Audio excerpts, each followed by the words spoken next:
I'm a medical professional, a respiratory therapist, and a registered nurse.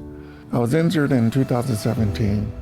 I was driving my go-kart, and I hit a curb, and the go-kart ended up flipping over and landed on my head, and it broke my neck. I knew right away that my spine was broken. I couldn't move, and turns out I had a level C4, C5 fracture of my spine. I was put on a ventilator. I ended up having a cardiac arrest and ended up with acute respiratory distress syndrome. So I was in a pretty bad way, and it was very traumatic. They wanted to put me in a senior nursing facility, but my wife was my best advocate. We're both medical professionals, and she knew the best thing for me was to be admitted into a rehab facility. So we searched and found Casa, Colina, and I started attending some of the group sessions, group meetings, and hearing other people's stories. And that was powerful for me because that was the thing that gave me a sense of hope that I can gain function or be of some use to the world. Research at Casa Colina has been a real evolution. Even before I came, there was a lot of research in the psychology area. When I came, we did a lot of evidence-based, best practice type research, and now we've really expanded to include a lot more technology and innovation in the research that we're doing. During one of my rehab sessions at Casa Colina, one of the physical therapists, Melissa, came and asked me if I would like to be involved in a research study. And I told her, yeah, I'd be interested. She said, well, the study involves brain surgery. And so I was introduced to brain-computer interface technology.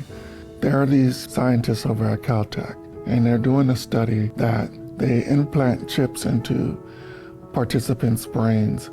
And the chips allow them to do really cool stuff like control the cursor on the computer, control robotic arms and limbs. And I said, oh, heck yeah, sign me up. When James started participating in our brain-computer interface research that we have, it was about 7 years ago, and the idea then was to try to understand, kind of on the basic science side, of how the brain was controlling movement and activities. And now the technology has evolved a lot, and in the past 7 years he went from controlling the cursor, the screen, playing video games, to controlling a robotic limb. We want someone who just has this inherent curiosity and desire to help advance research and to help other people who might find themselves in a similar situation in the future, and that was 100% James. So the technology works by the implants that I have in my brain. There are these pedestals that are on top of my head where they connect a cable that ties me into an interface that is able to pull my neural activity and then put it into a machine that creates an algorithm.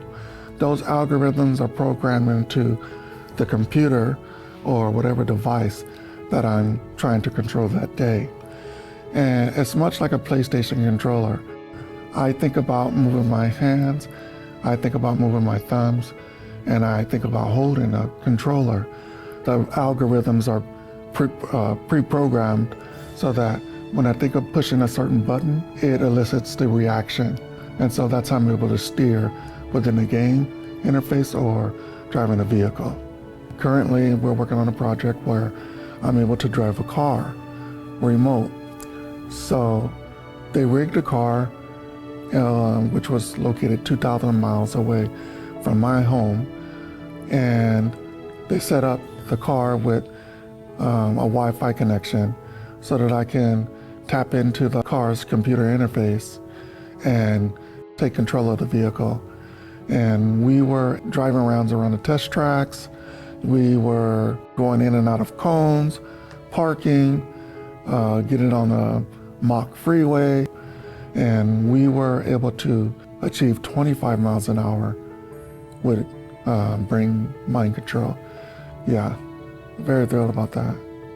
As we look to the future of what research is going to be at Casa Colina, we really know that it's going to be focused on having technology, but we also want to really be translational and not just be in the lab setting, but something that is at home that individuals that have paralysis are able to utilize to help them to do activities of daily living and to open up the world around them through controlling screens, tablets, different devices, and maybe everyone will be automatically driving cars too, who knows. None of that would have happened had it not been for my stay here at Casa Colina and the collaborations between the neurosurgeon, Caltech, the scientists behind all of the technology. This whole project has done so much for me in my life, and even though I will not see the end game because it's an ongoing study, but I've been able to accomplish so many fascinating feats of science being involved with this program.